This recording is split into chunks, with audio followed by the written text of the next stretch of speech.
Welcome to Real Flix Reviews. We're like a book club for people who hate reading. This week was our theater picks. We're doing the movie Pacific Rim by Guillermo del Toro, made in 2013, and James bringing movie news at the end of the program.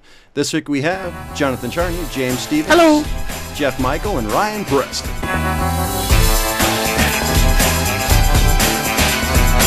Welcome to Real Flix Reviews. Before we start off today's shows, I want to let you guys know that we do have a Facebook page, so if you're curious, if you want us to watch any particular movies, let us know. Drop us a line. It's facebook.com/realflixreviews. And James, what's this movie about? Between humankind and monstrous sea creatures wages on. A former pilot and a trainee are paired up to drive a seemingly obsolete special weapon in a desperate effort to save the world from the apocalypse.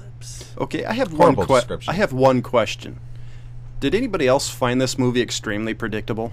Mm-hmm. Like the first 10 minutes, I guess the entire plot. Have you watched Neon Genesis? Even without watching this movie was extremely predictable. Oh, yeah. Like the first 5 minutes, I'm like, okay, it's about this. At the end of the movie, I was like, fuck, it was right. Well, yeah, for me, it was kind of like, oh, look, it's Mech Warrior meets Godzilla. Okay, this is how it's going to go down, and that's exactly how it went down. Well, from what I understood, there was a end clip. I know none of us stayed for that. Well, us three, since we went and saw it, but I guess there was a little teaser for Godzilla upcoming. Really? Oh, yeah. shit. Oh, this somehow blends into Godzilla? Yeah, that's what I heard. Somebody was saying, oh, did you watch stay till the end for the teaser? And I'm like, no. And he said, well, supposedly from what he understood, because he hadn't seen it, but he just heard the rumors, is that at the end of the movie, there's a lead on to Godzilla at the end. So is this going to be Mecha Godzilla? I don't know. It's kind of interesting that they did that, and I actually kind of wish I had stayed to see what it actually was. Maybe you could find online. I don't know, but they need to tell you ahead of time. Fucking stay after credits. Yeah, I mean, well, we went and I watched, what was it, one of the Pirates, and there was some custodian or whatever you want to call those guys at the end. He's like, stay for the end, don't miss anything, you're gonna miss something. And it was literally like 3 seconds. I was like, really? I waited like 10 minutes of credits. You know what though? I appreciate that guy's I do too. Mindset but on that though. I do, and I thought that was kind of cool that he was warning everybody. But when you got to it, it was such a letdown. It's cool he told you. Yeah. So I think they need more people like that who work in a movie theater who are like, oh, Stick wait, around. yeah, don't miss this. Either that or we just need to be more patient. Yeah. I mean, as a society, but whatever. Yeah. I have to say, though, there's one... I definitely wasn't disappointed by the movie, far as this has the typical... I'm going to get crap for this, but the color palette of Guillermo del Toro. Yeah, I agree. The color palette was right for a del Toro movie, but, I can't say I was enthralled by this movie. It was... I think it had the feel of an older movie. It definitely didn't have the feel of newer movies that are like really like... Well, I know there was one thing online that said, oh, the Pacific Rim is going to be this new generation's Star Wars, and I completely disagree with that. Yeah. Oh, wow. I want to find the person who said that. Right. Yeah. That's a I hell don't of a remember where I comparison. found that, but I remember seeing there was some poster that somebody had made and said that, and I was like, I kind of want to see it over that, but then watching it. You know what? I'll tell you what, though. It does give me a lot more faith in what Star Wars is going to be able to do when it comes out. Because, look, the one thing I will say about this movie, I'm going to say a few things about it, but it might have been the most beautiful fucking movie I've ever seen. I mean, it was so good looking. Like I couldn't have been more impressed by the visuals. It was like a masterpiece. Usually they put on a clinic of CGI. I wish they spent a little bit more of that budget on the plot, though. Well, to tell you the truth, that's where the entire thing falls apart. Usually, I can't stand stand the movie. Everything that's supposed to hold it together was just complete dog shit. Yeah. I agree with you. It was pretty. Usually, if there's too much CGI in a film, I'm like, this is dumb, or this is like because they too never got it fake. to a place where you could appreciate it yet. Right, and I think they did a good job. And I think part of the fact that it was not Michael Bay. Because if it was Michael Bay, Michael Bay is going to shake the camera and move around, do a lot of handheld stuff. But the thing I love about Guillermo del Toro, his storytelling aside in this movie, is his love of just showing you what's happening. You know what I'm saying? He's gonna put the camera right front and center when the fist hits the monster's face. It's not something I expected from this director. Yes, I agree with that. The thing that I kind of had to stop myself a couple times is because I did kind of think for a few seconds, like, am I watching a Michael Bay flick? But then, like you said, Ryan, is that he followed the action a lot better than Michael Bay ever does. Front and center with him. Yeah, because then I was thinking, because I'm actually being able to make out what's going on in the fight sequences better than Michael Bay ever does. Exactly. Well, because most of the times you see these fight scenes and it's the camera's like either shaking or thrown around this way. Yeah, and they're like, moving so fast. Right, and you're going, oh, okay, so he got punched somehow or something. I think this happened. I think that happened. All the while it's just a mass of metal kind of just whipping. Yeah, why did Megatron go flying? The one thing I noticed about the CG in this thing, that it wasn't always front and center. Like, it was in the middle of the frame, but there were other things you could look at that really, I think, hid the fact a little bit, that the fact it was CG. Like Michael Bay, it's in your face, you're right up front with it, and you can see that, maybe they didn't spend enough time rendering whatever. Oh, okay. Right. And it's amazing how much time that they spent on the tactile universe. I mean, when you look at it, you really look like that. I mean, I've said it before, I like when I could feel like I could reach out and touch the objects in the room, you know what I'm saying, without, it being like a hologram look. That's one reason I actually like Guillermo del Toro, because all his movies are fleshed out, like all the scenes and the ambience of the movie actually fits. I mean, that's one thing I think he does better than anybody, is get the feel of the movie, because he did it with Pan's Labyrinth, Hellboy. Right. But Pan's Labyrinth was such an original type of story. I mean, like people have done adult fairy tales, and a lot of people would argue the original telling of those fairy tales were a lot more adult than people made the Disney movies.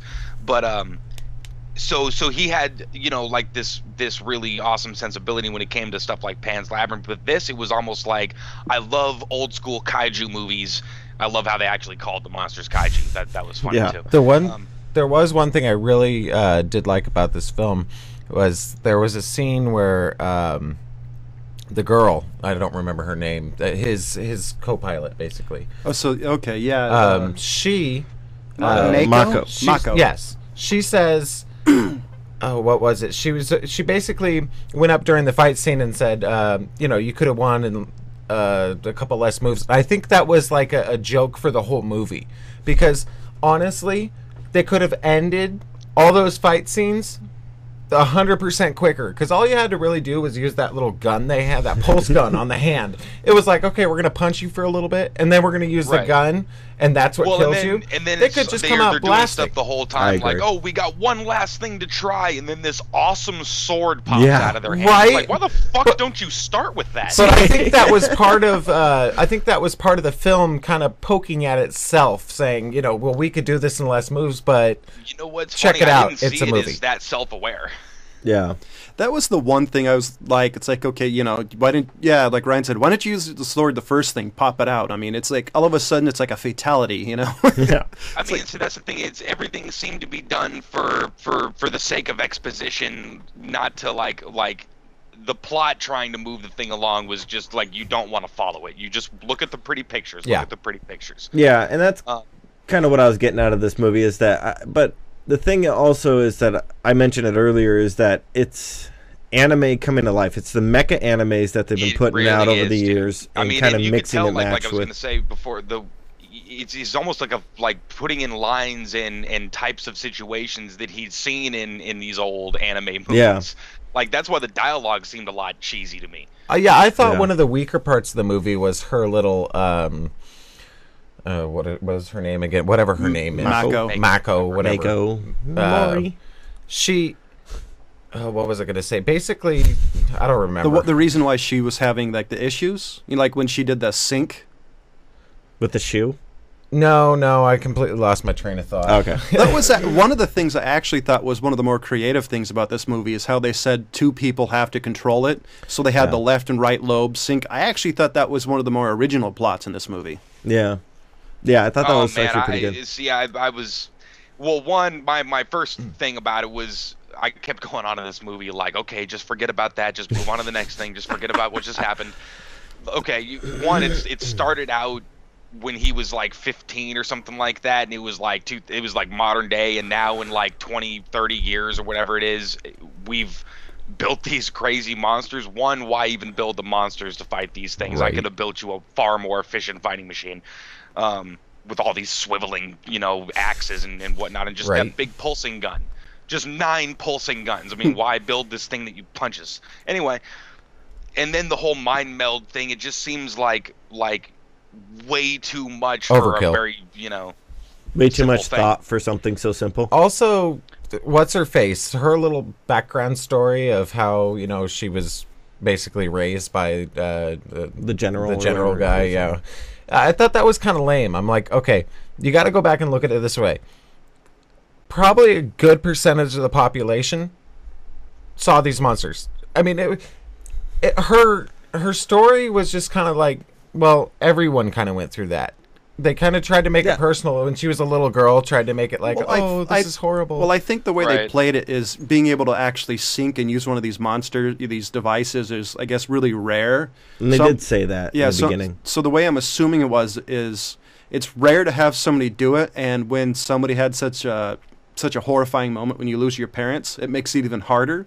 So I'm assuming that she was compatible, but the fact there was this mental block was even more dangerous for her. So that's always kind of the way I assumed it. She's probably like everybody else who loses people, but she's probably one of the very rare people who can physically pilot one of these things. Which, again, is retarded. Why make a giant robot that only like 9 people in the world can pilot? You know what I mean? Right. Like, I know some forklift drivers that are pretty good with some controls, dude. Let's rehook these things up. Well, because you don't want it to be like robot jocks. I mean, seriously? But I think But that's almost what honestly, it ended up being. If creatures were coming out of the fucking ocean, don't you think we'd drop a nuke on them? I mean, Well, that's that's far what enough out into the Pacific where we probably wouldn't get affected. They said they tried that. Yeah. They did mention that they had tried that before and it hadn't worked. And but yet somehow that closes their porthole. Well, it did explain why. I mean, what happened, like the reason why the nuke never worked. They did have an explanation of why it didn't happen that way. Which actually brings me to, what did you guys think of the comic relief between Charlie Day and Bern Gorman? The the two scientists. nerds guys. I thought that was actually pretty. I mean, I didn't like. Oh gosh, what was the tweaker guy with the cane? I didn't like his character. The other scientist that was Bern against Gorman, him, basically. Yeah. Gottlieb, whatever. Anyway, I didn't like his character. His was a little bit overacted, as far as I'm concerned. I'll agree, but I think they were one of the better was parts. Ron Perlman. Yeah, But but as James and I said in the theater, this is a case of him never saying no.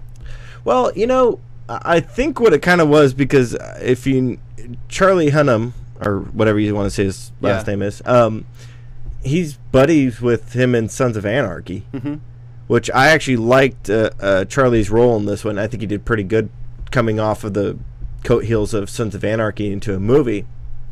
But yeah, I was kind of like, all of a sudden you just see Ron Perlman with gold shoes. You're like, That was really cheesy. But he is in a lot of Guillermo movies. So at this point, I'm assuming he's like Guillermo's lucky doll, lucky actor. Yeah. But it just seemed like, hey, I'm gonna throw my buddy into this movie kind of thing. Like, oh, what the fuck? Why is Ron Perlman on right? the screen? There was no reason for him to be in there. I kind of thought this exact same thing. Like, really? Okay, Ron Perlman comes out of the middle of nowhere. Right? For this, Hannibal Chow. Just like, oh, Christ, man. If this movie wasn't cheesy enough, it just went over the top. But I think he poked fun at the same thing when he kind of said, I got my name from my favorite character, my favorite Asian dish, So at this point, is he like Tim Burton's wife? I mean, he's in everything.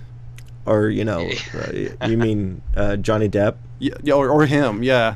Wait, that's not Tim Burton's wife? Oh, okay, close enough. I think he was talking about Helena Bonham Carter. I know. Yeah. I know. I'm just so I finally figured out what I think the multiple animes they used to kind of get this. Oh, you did? You went through? I was thinking about it. I was thinking it seems like a little bit of Robotech, a little bit of Neon Genesis, and a little bit of it totally just lost it. But well, Wicked have you City? guys ever seen the original Gojira and Rodan and Mothra and the other 140 kaiju movies that You there mean are? old black and white? Yeah, I've seen them, but not in a long time. yeah, it's been years. Right. I mean, yeah, me too. But I had a bunch of the old Godzilla stuff, and it's almost the same thing. It was really somebody who was a fan of those movies. It's like, let's just watch monsters fight and fuck shit up. And I was going to say, the other one was a Pat Labor. Okay. So those are the three that kind of like seemed like, kind of threw in a hat and honestly, mixed. This movie's hard for me to really even pick apart because I think it's supposed to be cheesy. It's a blockbuster. It's one of those summer releases that's supposed to be entertainment. There's really no brain work involved. There was too many things that started really taking me out of the story when I had to start thinking about it. Like I said, I just kept trying to do like try to forget about it, yeah. Move on. But you did hit on a point. I know that Guillermo del Toro loves like animated stuff. He is a big fan of that type of thing. So I'm assuming, like you said, that he took some of the things that he's a fan of and mixed and matched them into this flick. Like the Wachowskis do on some things. Yeah. I actually, if they do a live Robotech movie, I actually wouldn't mind Guillermo doing it because the sensibility he has with colors and feel, I actually think he could do a good job if he got somebody else to write it. Yeah, well, I mean, look, visually, I'll watch anything this guy ever does. Same here. I mean, that's why I went to go see this movie in IMAX, knowing nothing really about it. I was just expecting good visuals. Same here. Which is really what I got out of it. I think that this is a letdown from, I guess you could say, the status of Pan's Labyrinth. I agree. Right. And especially because, look, if you're trying to do the Star Wars thing, there's no way you're a good story to go along with it. Right, and that's just it. Guillermo does really good stories. I mean, but this one, it was just kind of like, it should have been a Michael Bay film, I hate to say it, where it was just, it's big CGI monsters, and it's like I said earlier, it's a Mech Warrior meets Godzilla. I do like the Go Lion Voltron moment when they said, what was it, Rocket Fist, and you see the rocket elbow, and the elbow went, right. I did, that part, I'm like, yes, next. Not only that, but and the funniest things after that, my thought was, okay, form blazing sword. The next scene, the sword pops out. Well, and they totally did Power Rangers move too, because they're like, they have that flat hand and then the fist in it where they bring it together all like Zen like or martial art like. I was trying to stay away from that. I was totally thinking. I was like, okay, is this a Pink Ranger? Is it going to change into a Panther or but they're missing 20 other moves to get to that. When they were going through it, the city, and just smashing everything. I didn't watch much of Power Rangers, but that totally made me think of Power Rangers. And I was trying not to go there, but you went there, so the can's open. So here's a legit question. If Power Rangers had a budget, this is what it would look like. Right, exactly. Here's my question. They've already said this movie's not going to do well in America. It hasn't done well. No. The other thing is, do you think this will do better worldwide? Because Japan will love this. Because Guillermo's already thinking about doing a second one. He already has plans. In the Asian countries, this is something that they've always done. That's why the Godzillas, the Mothras, all those things did not do as great as they wanted in the States. But out in but that's Japan, their main one that they have. China, in those areas, they did fantastic. So here's the question. If he makes another one, do you think there'll be a U.S. release, or do you think it'll be straight to DVD? It will probably be it's going to be a U.S. small release in the U.S. It will probably be not even a small release. There's no way. You think it's going to be blockbuster? There's no way you can do a small release with the kind of budget he's going to need to do. Yeah, that's a good point. Well, if you're focusing on China and Japan, you can do a small release in the U.S. because that make up for the lack of audience. I mean, because there's a ton of people. I mean, look, they do this. They do this all the time with crappy movies, and we always wonder why they make the sequel. It's just we're wondering why it's happening to a good director. Well, you see, I hope they don't do what they did with like the girl with the dragon tattoo, and Let the Right One In, Old Boy, things like that, where they did one for the Asian countries, right, and then they re-released it out here with the dumbed down version. I think you're great. I agree with you 1,000%. I think when you brought up Old Boy, great film. The original foreign film, great film. Yeah. Now they're going to have it with Samuel L. Jackson, and the same other one. There was another movie that was done a while ago called Funny Games. Oh, absolutely, really great. I liked it. It was kind of screwed up, but it was a good movie. But then they had the American release of it. And I'm like, really? No, stick with the original. Exactly. So do you want to hear? So opening weekend a couple of weeks ago, this movie did 38.3 million. That's it. The third installment of The Hangover did 41.6. Holy cow, dude! It's still only at like 85 million. That actually, I mean, it's been out for like 3 weeks or a couple of weeks at least. That sucks. That really sucks. Yeah, it's been three. Yeah, 3 or 4, I think, at this point. 3 weeks, dude, and it's at 84 million. Wow. Come on.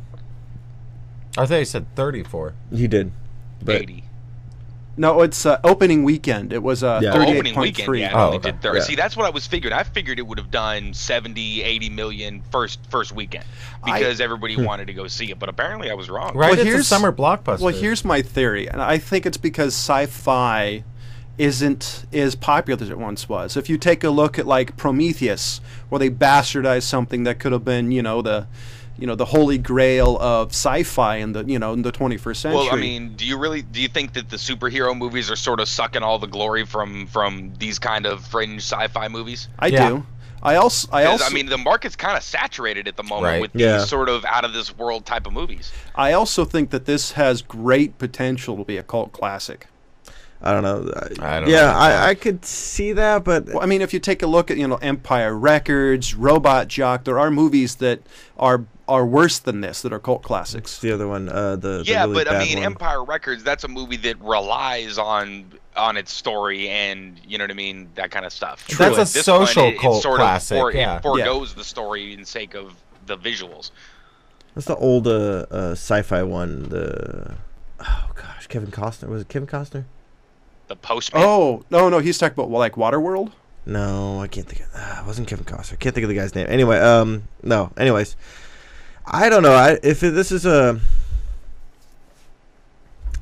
a cult classic, I would be surprised. I mean, if it would basically be kind of swept under the rug. That's kind of what I see it happening with. Yeah, I'm sorry. I don't see this becoming a cult classic at all. I see it being swept under the rug. Because if that was the case, look at how many other the monster movies came out that should have been falling under the same lines. Well, they all flopped. They got Jack the Giant Slayer, and what I'm going to bring up is they've also with Jack the Giant Slayer they came out with another one that was kind of basically straight to DVD. That was horrible. Yeah, that was like a knockoff kind of. Yeah, what Hansel and Gretel get Jack baked the Giant, or something? Yeah, Giant Killer. Or something like Giant that. Killer. So it was just very close in title, and they've even done the same thing with Pacific Rim. There's Atlantic Rim. That's Atlantic out. Rim. Oh, really? Yeah, that's out. So here's another one that's kind of trying to go along the same lines, but just lower horrible. budget. So here's my question: what was your favorite scene? The monster getting punched in the face. Right. No, I would actually say it's kind of like when he actually ripped the tongue out of that one, when he reached in and the acid thing, and then he ripped the thing out, and then when Hannibal Chow got eaten by the baby. Actually, yeah. That part was funny because that part was funny because he's like, "Well, I knew it was going to happen because he run." Next thing. Well, he threw the knife into the nose. That part like, was hilarious. And I'm like, it's gonna eat him. Oddly enough, one of my favorite scenes was towards the end when the colonel or general, whatever his name is, and the main character, they kind of talked how we're the only people ever to pilot one of these things single-handedly. Yeah. I actually thought that was one of the parts that was cool, that actually got the characters to see some sort of semblance of understanding. Because before they were always, head to head, which I thought was kind of cool. I don't know. Okay. I thought the mind meld thing was a little wacky. It was a little. I was missing Spock at that moment. And the stuff like with Ron Perlman getting eaten by the baby. Like you said, like, oh, he's gonna get eaten. I mean, with Guillermo del Toro, I really thought we were kind of past that sort of predictability. You know what I mean? Like, oh, well, I guess we're waiting for this now. I mean, man, honestly, I think he's just trying to come up to be like, hey, this is my blockbuster, I mean, I guess. Well, I thought that was Hellboy. When he was talking, the captain was talking to the guy who was hunting the rabbits, and he just caved his face in with like a bottle. That was an amazing part. I did not see that coming. Amazing. I was sitting there like, holy shit, the hell is this I gotta say, I do have Right. to say, I did see him killing them, Not like that, but though. not like that. So that took me out of this. I mean, but so in a world where he's capable of that face, kind how of the face amazing just storytelling. Like, what the hell happened in this? Well, is this kind of his ode to traditional sci-fi? That's what I think it is, dude. It's almost a little too much of an ode to the Right. traditional sci-fi. I agree with you. So Yeah. here's my question, James. What do you give this movie? 2. 2? Yeah. I expect a lot more from him, to be honest. I did Fucking too. I was kind of. I want to give it more, but So what about yourself, Jeff? I'm stuck between 2 or 3 because it was entertaining. I'll go with 2. It was entertaining, but it wasn't. it wasn't what you expected? Right? I expected a lot more coming from this director because he's actually a very brilliant, Amazing director. Yeah, I agree. seriously. Yeah, I agree. So Ryan? During the Oscars, for the visuals, give it all the awards. Give it all of them. All the visual awards. That being said, a 2, dude. I mean, story is key, dude. I mean, like, Yeah, I movies agree. are fucking storytelling. If you can't tell a good story, It boils what the down hell are we to doing? giant robots fighting aliens. I mean, come on. Right, and Ryan, like James said, I expect more. You hit it right on. I wasn't disappointed by the acting. No. I really wasn't. I thought the acting was great. I thought the visuals were great. Yeah, like It you was said, story entertaining. is key. It's just extremely predictable. I mean, the first Yeah. 5 minutes, I'm like, oh, this is going to happen. This is going to happen. Like even when his nose was bleeding, what did I lean over and tell you? He piloted by himself. Well, That's that- what's Right. that's what's affecting Well, he said him. he said it was the radiation, though. Yeah, but it was from the piloting Yeah. himself, and it overtook him. Yeah. Anyway, this is where I'm going to dissent. I give it 3 out of 5 just because I find it entertaining. I generally like these kind of movies, but besides that, this movie was predictable. Some acting in this movie was very thin. I mean, I thought it suffered on There was account of the dialogue being Yeah, written that's kinda, where I kinda come cheesy. from. I mean, I think that whoever was in the role that they did a good job. There was a couple overacted areas, but I think that was It was just the based material off they of- were working with. I yeah. actually think the worst written parts were between the two scientists. Yeah. I mean, those were some of the funnier scenes, but those were really badly done. Yeah. Yeah. I thought the scene where he jacked in or synced into the kaiju in the lab, I thought that scene had potential, and it dropped the ball hard. Yeah, it really did. So I it's a 3 out of 5. I think if you have it's on HBO or ABC, I say give it a watch if you haven't seen it ABC. before. I mean, but look, I will say this, dude. I went and saw this movie freaking IMAX 3D. You know what I mean? Because Yeah. it's the kind of movie that I wanted to see. You thought it was going to be a new You know what, Jurassic though? Park. This is So one I of those spent- movies I you spent do. like $16 or whatever it was on the ticket. I didn't feel like I was ripped off, basically just No, yeah. because The visuals, of yeah. what was in front of my eyes. Like I felt like they brought me the visuals that I sort of had been hoping for. With I the agree. shot, They so. need to. This is one of those movies that, for the feel and everything, would be a great IMAX or some sort of theater. It's one of those loud, flashy. So this is Guillermo del visual Toro's spectacle. This It really is is, his, yeah. bombs, explosions, Michael Bay-esque. Look at all the 3G. Mm-hmm. It's you know. going to be funny when it's nominated for an Oscar for visuals and a Razzie Oh, in the same jeez, year. Yeah. See, I That'll don't be know awesome. about. I think Life of Pi would have beat that out. That was an absolutely beautiful film, visually. If you haven't seen it, Didn't Life of Pi already win awards? Yeah, I think it did. it did. Yeah. I wasn't sure it should. If it didn't, No, as a matter of fact, I think it won Best Director. Ang Lee got Best Director. Yeah. For that Did last he? oh, year. okay, cool. So the next portion of the show is we're going to go towards movie news, and it's James's turn this week. So, did you guys hear that Beverly Hills Cop No, was going to become a TV show? a TV show. Yeah. Oh, shit. I thought they were just going to remake the damn movies. No, That's a TV well, show's hold on, I'm even getting worse. there. I'm getting there. They were going to push it as a TV show, and then they turned it back to a movie, Jeff. No. And Please guess, tell me Eddie Murphy. Yep, Eddie Okay. Murphy's going to be in it. Oh, Fuck yeah. yeah, I'm So- totally in.